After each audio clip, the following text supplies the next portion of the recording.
Good morning students. मैंने पिछले video में जो पार्ट 1 था उसमें 11 to 13 जेपीएससी का मेंस के ऑब्जेक्टिव क्वेश्चन को सॉल्व किया था। आज मैं लॉन्ग आंसर टाइप क्वेश्चन को सॉल्व करूंगा। जो पहला क्वेश्चन मैं सॉल्व करूंगा वो सिंधु घाटी सभ्यता से संबंधित है।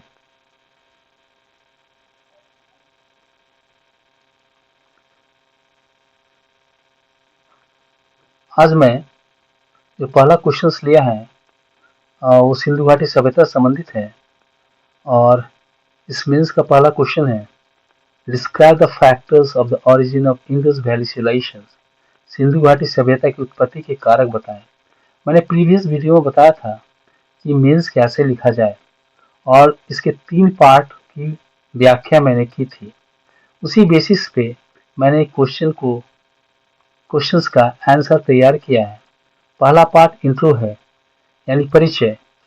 तो मैंने परिचय में सिंधु घाटी सभ्यता को एक सिनॉप्सिस फॉर्म में दिया है, जैसे विश्व की प्राचीनतम सभ्यता या लगभग 2500 बीसी से 1900 बीसी में विकसित हुई या भारतीय महाद्वीप के उत्तर पश्चिम भाग में फली फूली।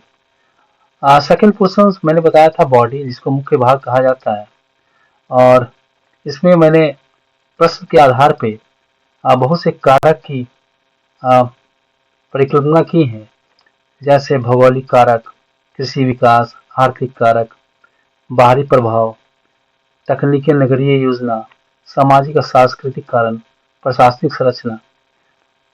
इसकी व्याख्या के बाद मैं निष्कर्ष की ओर जाऊंगा।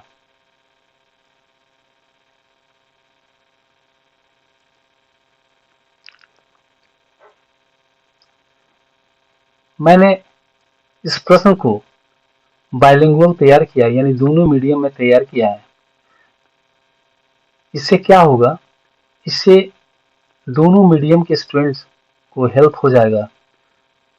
बहुत सारे स्टूडेंट्स इंग्लिश मीडियम के होते हैं और अधिकतर हिंदी मीडियम के होते हैं, तो मैंने सैंपल आंसर दोनों मीडियम में तैयार किया है।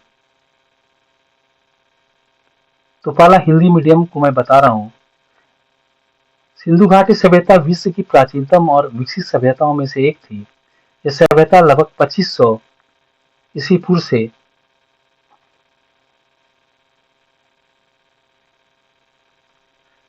1900 ईस्वी पूर्व के बीच उत्तर पश्चिम भारत उपमहाद्वीप में विकसित हुई।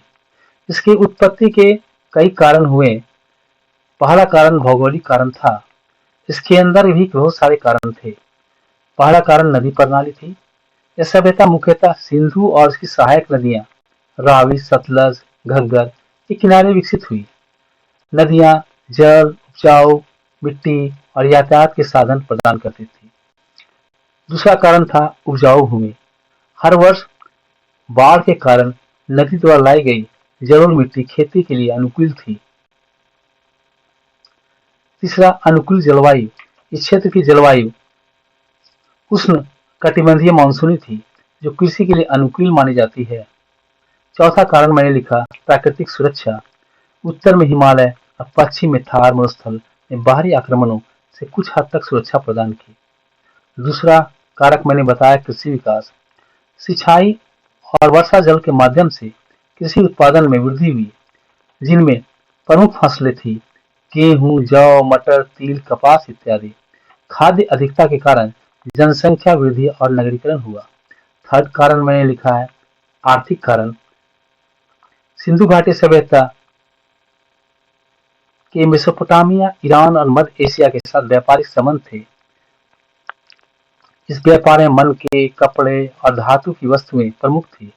इनके व्यापार में मानकीकृत बाट और माप प्रणाली का प्रयोग होता था, जो विकसित व्यापार व्यवस्था को दर्शाता है। चौथा कारण में तकनीकी और नगरीय योजना। नगरों की योजना जाल प्रणाली ग्रिड पैटर्न पे थी। इनमें पक्की ईंटें, जल निकास प्रणाली, स्नानगृह, कुएं और भंडारगृह पाए गए। साथ ही यहाँ शिल्प कला, मिट्टी के बर्तन, तांबे के औजार और मूर्तियां पाई गई। यह यहाँ के उन्नत तकनीक का संकेत देती है। पांचवा कारण मैंने लिखा सामाजिक और सांस्कृतिक कारण। समाज विभिन्न वैश्याओं का विभाजन समाज में विभिन्न वैश्याओं का विभाजन, जैसे किसान, कारीगर, पुरोहित, व्यापारी इत्यादि। धार्मिक विश्वास, प्रकृति पूजन, मातृदेवी, पशुपति आदि का शिल्प का पाया जाना। लिपि का प्रयोग, हालांकि यह अब तक पढ़ी नहीं जा सकी है। छठा कारण मैंने लिखा प्रशासनिक संरचना।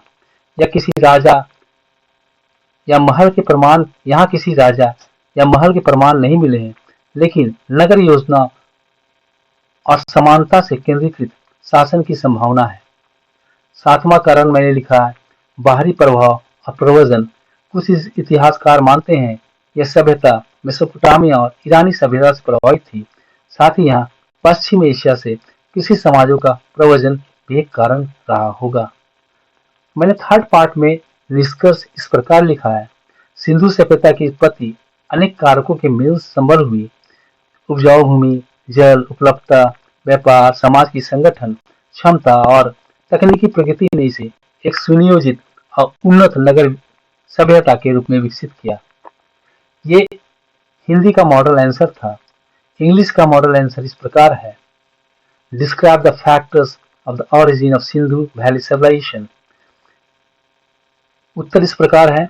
The Sindhu ghati civilisation, also known as the Indus Valley Civilization, was one of the ancient urban civilizations of the world. It flourished around 2500 BC to 1900 BC in the northeastern region of the Indian subcontinent, mainly along the Indus-Ravi rivers. अब इसके कारकों में मैंने factors behind its origin. तो पहला geographical factors, it includes first river system. The civilization developed along the Indus River and its tributaries like Ravi, Satluj, etc. These rivers provided fresh water, supported agriculture, and facilitated transport and trade. Second, मैंने लिखा fertile alluvial soil.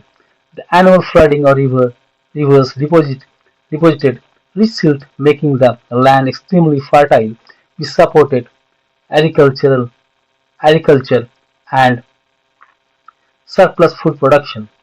Third, मैंने लिखा favorable climate. The moderate climate and adequate rainfall allowed year-round cultivation and supported human settlement. Fourth, मैंने लिखा natural barriers. The Himalayas in north and the Thar Desert in the east offered protections from invasions and harsh climatic conditions. Second, मैंने लिखा agricultural development. The fertile plains and availability of water from rivers allowed for organized agriculture, including the cultivation of wheat, barley, peas, cotton, etc. The food surplus led to population growth, urbanization, and the emergence of specialized professions like artisans and traders. Third, मैंने लिखा economic factors. The Indus people had internal and external trades linked with the Mesopotamia, Persia, and Central Asia. Goods like beads, textiles, and pottery were exchanged for metals and luxury items. Standardized weights and measures were used in trade, indicating a developed economic system. Fourth, मैंने लिखा technological and urban planning. They have advanced town planning. Cities like Harappa and Mohenjo-daro were laid out in grid pattern with drainage system, bathing areas, granaries, and wells. They use baked bricks, advanced drainage, which shows high level of technological development. 5. Social and cultural factors. It is structured society with a specialized occupations like farmers, artisans, traders, priests, etc. There was evidence of religious beliefs possibly involving nature worship, mother goddess, and animal symbols like the unicorn bull. Use of script and seal for communication and trade were developed but not yet undeciphered. Sixth, political organization. Although no evidence of a king or palace has been found, the uniformity in town planning architecture suggests centralized administration or local governance. Seventh, external influences and migration. Some theories suggest that the civilization may have been influenced by or interacted with Mesopotamian and Persian cultures. Migration of agricultural communities from Western Asia might have contributed to the foundational growth of IBC. Conclusion. The origin of the Sindhu Ghati civilization was not the result of a single factor but a convergence of several conditions: geographic, agriculture, surplus, economic prosperity, technological innovations, and organized society. These unique combinations allowed it to become one of the most advanced Bronze Age civilization of the world. मैंने भरकस कोशिश की है इस answer को बनाने के लिए। आपके क्वेरीज और कमेंट हमें चाहिए और क्या इसमें रिक्वायरमेंट हो। और अगर आप कोई हमसे जुड़ना चाहते हैं तो मेरा व्हाट्सएप नंबर है 7004182684।